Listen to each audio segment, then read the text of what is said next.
What's up, folks? You're in the machine. Opening the hips. I get asked about this all the time by yogis and conventional athletes. It's pretty darn hard to do because we spend like 99% of our time with our knees, our legs below our hips, sitting at a desk, sitting in a car, walking in a straight line, even laying down and sleeping, our knees are below our hips. There's almost no time that we really need in normal activity to have our knees separated and our thigh bones rotated externally. This is a quick yoga flow modified to focus entirely on the whole hip with, of course, some seated stretching at the end. Let's do it.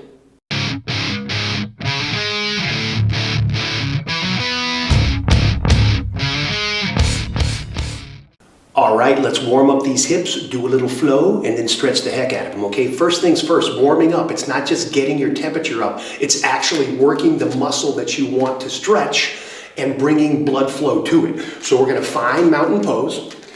Feet are about hip width, pelvis is neutral, shoulders up, back and down, arms out. Couple of deep breaths. Just to set the pace here. It's not gonna be a regular flow, but it is a Vinyasa style approach. And we do need to breathe. It's the only thing that's not optional here. So all we want to do is start with our feet about hip width and then turn the heels out like we're knocking the knees, okay? So from hip width, don't bring them closer or farther apart. Spin the heels out, pigeon those toes, and squeeze the knees together. Back is still straight. Hands can go wherever they want to, wherever you want them to go in this entire process. We're avoiding any upper body work because we're focused on the hips. So these are really modified postures. Squeezing the knees together, squatting down as low as I can without leaning forward and without lifting the heels. So from here, I don't want to get in this awkward pose where my heels are up because then I'm focusing on balance instead of on the squeeze. All I'm doing is squeezing my knees together. It almost starts to feel like it's cramping. It almost starts to shake, but I'm trying to engage those muscles, these groin muscles, and encourage blood to flow because they need it to do the work that we're asking of it. Hands can go anywhere. Set them on your hips, play with your phone, cross them, do something cool, whatever works for you. The focus right now is on the groin, that inside. You should feel some real fatigue setting in as you squeeze and squeeze and squeeze. Remember, we're working the whole hip. Some people, when they think hip, it's like basically they're thinking the glute, but the hip is a ball joint like the shoulder. So if I'm working the shoulder, I can't just do the top. I got to do the bottom, the back, and the inside. Keep squeezing, and nice and easy, come out of it, shake it out. That should feel pretty good. Kind of a tourniquet effect there as you squeeze. When you release, blood really flows in. Let's work to the outside and the front of the hip. This is like a 2-for-1. So we're gonna keep the feet still parallel and about hip width. We're gonna shift the weight to the right, bend the knee a little bit, and engage the hip. Don't just clunk it over. Engage the front, the side, and the back, like you're trying to be as stable as possible. So it should feel like your muscles engaged and tense here, here, and here. And if your balance is good, if you feel good like this, take the other foot, the left, off the mat. If that works for you, bring it up so the knee is about the height of the hip and engage that front, that psoas muscle. So this is like a 2-for-1. We're getting the front of the left and the outside of the right. And this is not easy to hold, actually. If you find yourself a little bit wobbly, that's okay, that's engagement, but make sure you're stable in the hip, not wobbling like you're hula hooping or something. Keeping that knee up, feeling the squeeze at the top of the left hip and the outside and the back of the right. And let's switch it out for the other side. Shake it out. Weight shifts to the left. Not all the way, but enough to lift the right foot off the mat. Bend the knee a little bit and engage. Front, side, back. When you feel stable, if you can, if your balance is good, lift this right foot up. Maybe just a little bit, maybe all the way up. If you can get the knee in line with your hip, you're in business, because now you're getting a 2-for-1. The top, the psoas area of the right, and the side and the back, and a little bit of the front of the left. And if you have to catch your balance, good for you. That's another reason we can do what we want with our arms. Hands can go center, hands can go out here, doesn't matter. All we're trying to do is wake up those muscles by encouraging blood to flow and getting the tissue viscosity down.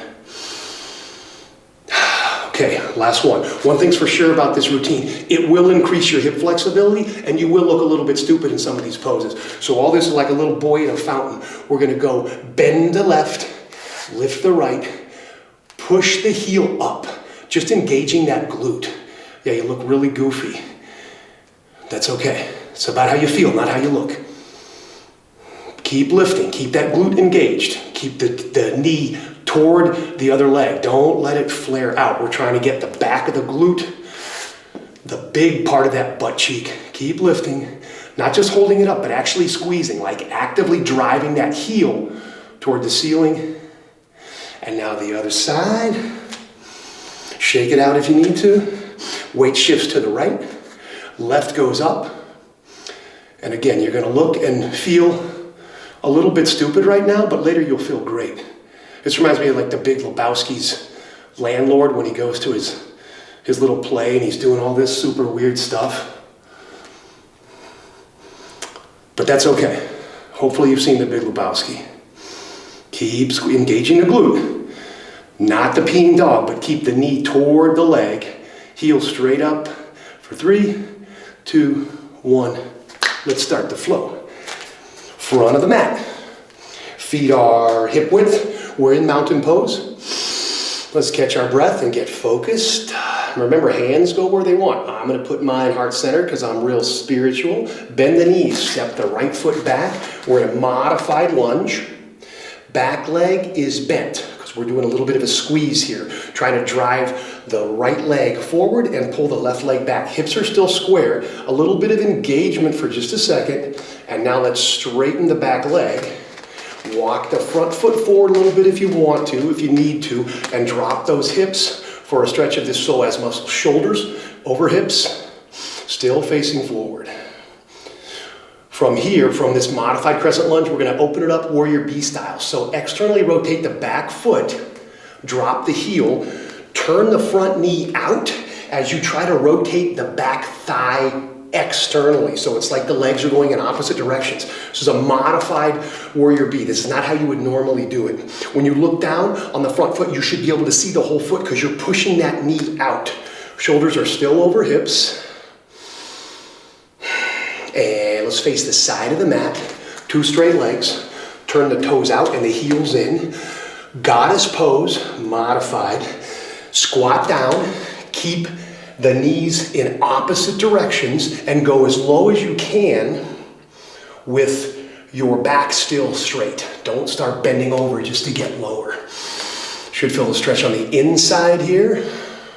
And from here we're going right to a modified flying monkey. So let's squat down to the right, stay up on the back heel, straighten the left leg, hands on the mat, turn the left foot in a little bit. Remember, in flying monkey, we usually have a flat back heel, and we turn the straight leg out, externally rotating it. Here, we're looking for an adductor stretch, so we're modifying this. It's more like a side squat. Remember to breathe, and let's turn to face the back of the mat.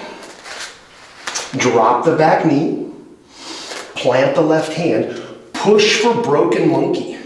So you're pushing that right knee out to the right, still facing the front. So I'm trying to keep my hips and my shoulders where they are for now.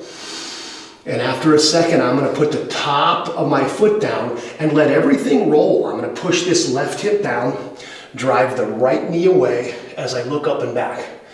So it would be a spinal twist if I wasn't letting this hip go with us. But I should get a stretch in the back of the right hip and the front of the left hip.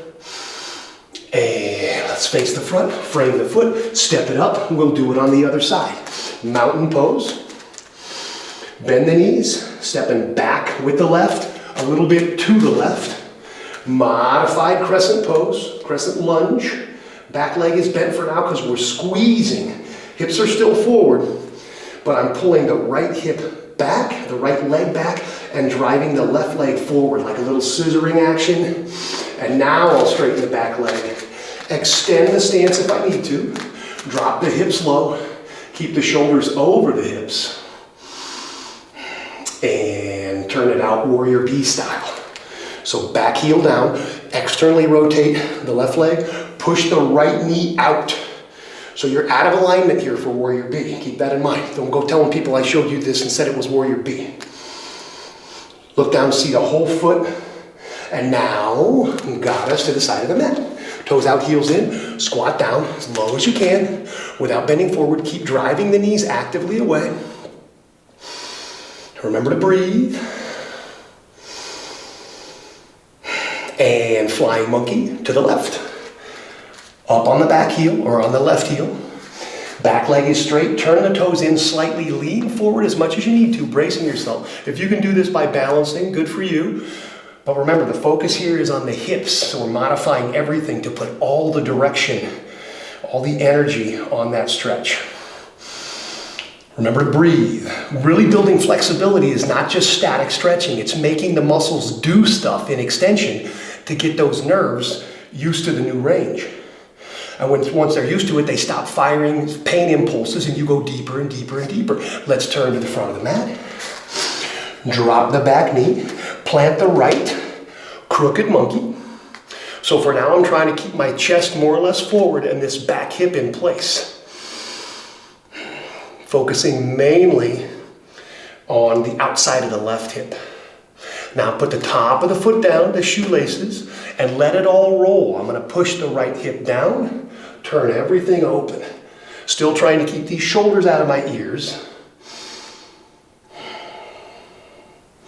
Remembering to breathe.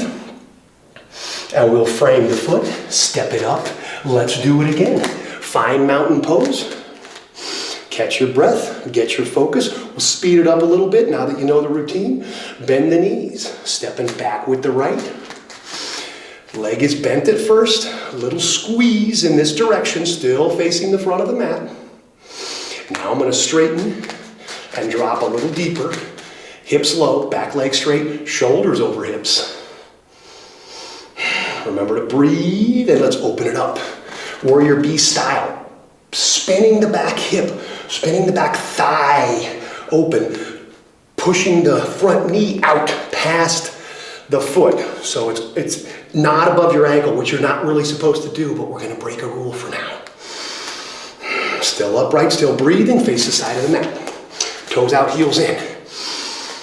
Bend down, goddess. You should find yourself getting a little bit deeper each time we go through this. And since we're already low, flying monkey modified to the back of the mat. Right heel off the mat. Straight left leg and the toe turns in a little bit. And make the adjustments to feel it in this adductor. And remember to breathe. And let's turn it all the way to the back of the mat. Drop the left knee. Keep those toes where they are. Plant the left hand. Push on the right knee with the right hand. Try to stay forward for now. Chest is still forward, left hip is still in place. And now we'll go top of the foot, roll the whole thing open. You should feel it on the left inner hip or frontal part of the hip and the outside of the right hip.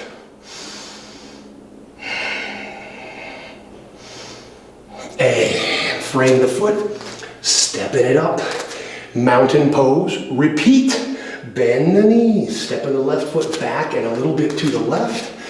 Leg is bent at first as we squeeze. Then we straighten the leg, maybe get a little deeper. Try to keep the shoulders over the hips. Chest and hips are still square to the back of the mat. Rotate it. Warrior B style. Externally rotate the left. Push the right knee out so you can see the whole foot. Hands go wherever you want them. And we'll face the side of the mat. Modified goddess. Shoulders over hips.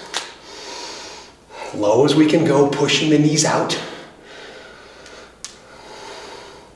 And since we're already low, flying monkey back to the front of the mat. Squat down, heel off. Right leg straight, turn the toes in a little bit and find the stretch. You may have to make adjustments to feel it in that adductor.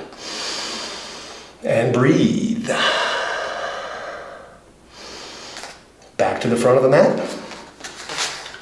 Knee down. Plant the right. Push the left knee with the left hand. Stay forward at first. And Top of the foot down, let everything roll. Drop the right hip, push the left knee. Look up to the ceiling if you want, but focus on that hip. And we'll frame it up again, step it up again, mountain pose. One more time, a little bit faster, just for memory. Once we've gathered ourselves, focused on the task at hand, reset our breath, bend the knees, stepping it back. Modified high lunge, leg is bent, squeezing. Straighten the leg, Anjaneyasana, whatever you want with your hands, it's your body. Modified warrior B, drop the heel, rotate externally, push the knee. Goddess to the side of the mat.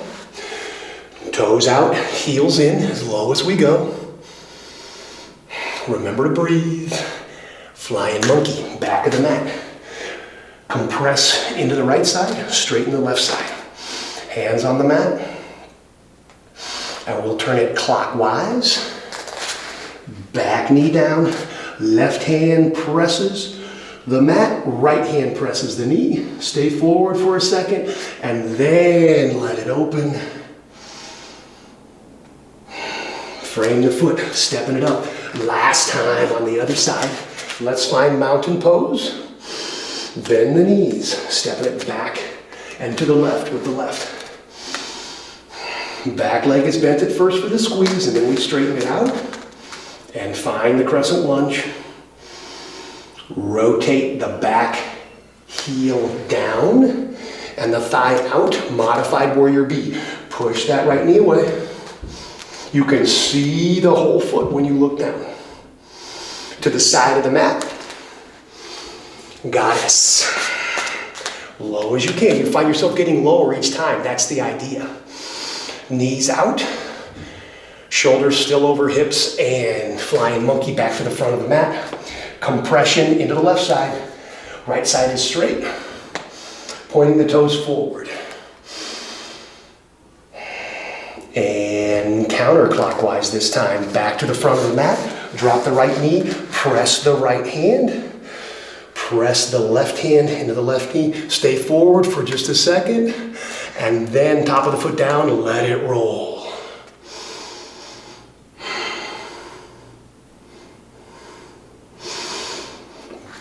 Back to the front of the mat, frame the foot, stepping it up, mountain pose. That is a great vinyasa to warm us up and put us in a new range of motion to get ready to stretch, which we're going to do now. I'll meet you in a seated position at the middle of the mat. How about that fancy editing right there? This is where the real work is done, the slow, static stretches that are held for a long time or a longer time than a vinyasa to get the muscles and the joints used to this new range of motion and really build flexibility. So let's start nice and easy pose. And let's take the left ankle and just set it across the top of the right thigh, the very end of it, near the knee. So we're kind of in this modified 54. It doesn't matter how high you are in this. We're just going to do this for a second in each direction, and then we're going to hit the ultimate hip stretch for the outside, which of course is pigeon pose. So from here, it doesn't matter if your leg is really high or if you can push it down really low. Just let it hang, and we're going to hug it toward us as we lead with our chest. So you want like an anterior tilt of your pelvis, like you're trying to arch your back. So I'm going to pull as I lean forward. This should be a great stretch for that glute area. If you're not feeling it, it's probably the hip. It's probably because you have your pelvis all sloppy and like pointing forward, posterior. If you have to, back out, anterior tilt. That means the tailbone's pointing away from you. Lead with the chest and pull. Big stretch in the glute. And again, you might be really high in this. You might even have to brace yourself if your hips are super tight. But from here, all I want is to pull as I like. I'm trying to bring my sternum forward as I pull my knee back toward me. Hold this as long as you want. Watching TV, playing with your phone, whatever. The longer the better, as long as you're not in pain. Now we're going to push it down. Everything stays the same. I push down and lean forward. Again, it may be way up here and I have to brace myself. Excuse me, and I'm just barely pushing, or I may be way up here, really leaning some body weight into it. I can also adjust my back heel out from under me to lean a little bit lower, or I can use it there as kind of a brace. It just depends on your level of flexibility. Let's switch this out before we hit pigeon. Left foot under, right foot over, ankle not at the knee, but like at the end of the thigh, near the knee. As high as it has to be or as low as it goes, it doesn't matter, it's still a stretch. I'm going to grab that knee, tuck the tailbone away, anterior tilt like I'm arching my back, and then pull.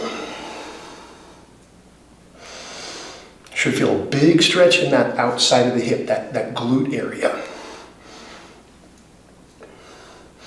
Knee goes towards you, sternum goes forward. Again, not rounding. If you find yourself losing the stretch, it's probably because your pelvis tucked forward, posterior, instead of away, anterior. Pulling and leaning, and now let's push that knee down. Forward as I push. Again, it might be really high. You might want to adjust that back heel. You might get really low. You might put a lot of weight on it. Whatever it takes to feel the stretch. This is the stuff you want to do as long as you. That's a problem a lot of times in the yoga classes. You'd like to stretch more at the end, but the teacher's got another class coming in. When you're at home, you can do this as long as you want, once you're warm.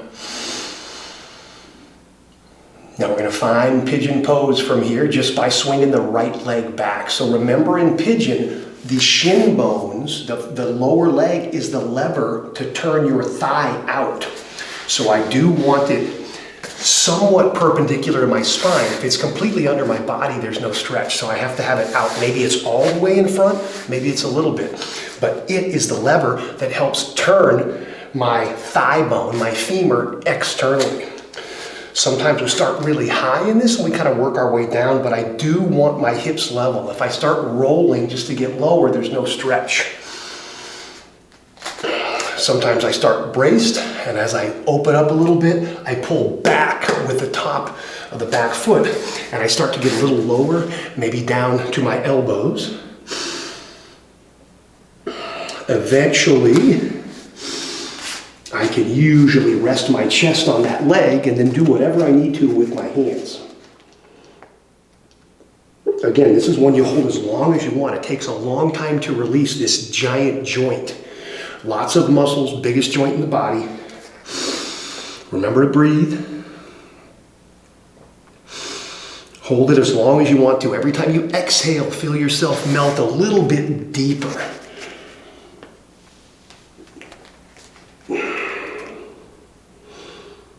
Let's switch it out if you're ready. If not, just press pause. You can always catch up.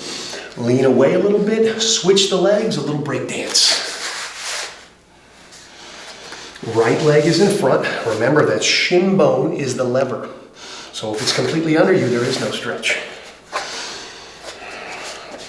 Hips are level, shoulders are square to the front of the mat. Start out here, maybe start dropping yourself a little bit by pulling with the top of the back foot. Maybe eventually the elbows go down as you breathe into it. Maybe eventually you're all the way down, laying on that front leg.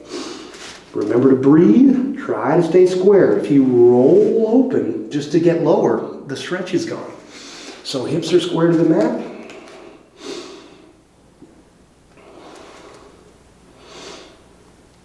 And when you're even on both sides, and only then, let's finish off with a butterfly, Baddha Konasana.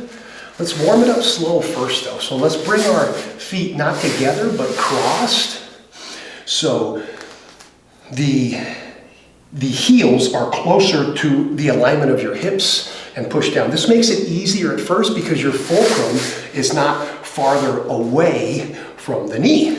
It's actually closer to each opposite knee. And I can push. If from here, you can put your shins flat, your hips are getting pretty open. If they're still pretty high, that's okay, but they'll be lower in this position than they will be in this regular butterfly stretch. So from here, we'll lean forward. Again, anterior tilt to the pelvis. Lead with the chest, push down. And in the interest of being balanced yogis, we'll just switch the feet. So if you had the right one closer to your groin, switch them out so the left one's closer to your groin, or vice versa. Push on the knees, pull on the shin, whatever works. Hold this as long as you want to, or as long as you need to. And remember to breathe. And now let's go for the real butterfly stretch, the Baddha Konasana. We're going to put the feet, soles of the feet together, pull them in really close as they go. I really love this connection. I grab all 10 toes with one hand, and then all of those fingers with the other hand, and I pull forward with my chest as I push down with my knees. If you find your knees really high here, it's because these adductors can be hard to stretch. Their job is to keep our legs under us, so they're sort of supposed to be tight. At some point, you'll find yourself flexible enough that the weight of the knees and the pull from the hip is not enough to get the knees flat. And that's when you can get a partner stretch or get some weights or something and put them on the outside of the knees, only if you're ready. If you have a partner that you trust to stand on each side, like a kid or someone really light, if you have something heavy you can put out on either side, that also works. Like plates from the gym or sandbags or whatever, a bag of candy. So you can see here, really, this is as low as my leg is going to go to the mat, comfortably. I can even start peeling my feet open like I'm opening a book by hooking my thumbs under the foot and turning this way. And as I kind of twist this ankle, my tibia and fibia, my shin bones, want to follow. Remembering to breathe. Remember, you can also do this one at a time. Let's say you're not quite this open, but you have weight on one side, so you lean into it and then kind of lean away and push the other. These tend to be the tightest muscle groups for just about everybody because, again, you spend most of your day not in this position. It stands to reason that the body's going to get used to what you ask of it. So now we're asking it to do something new. So we got to be patient. We got to be consistent. When you've had enough, let's remove our weights if we have them, or get our friend off of our knees, or whatever. Go back to cross-legged. Hands on hips. Remember to breathe. We started with a little warm-up just to engage the muscles, make them work, and bring in some blood. Then we did a vinyasa to put those joints and muscles in new ranges of motion while they actually do work. And then we finished with a couple of really typical stretches for the inside and the outside of the hip. That's the idea. Warm the muscle, use the muscle, stretch the muscle. Thank you for being in the machine. Don't forget to like and subscribe and ring the little bell. See you next time. But the whole point of the machine is to relieve you of that suffering.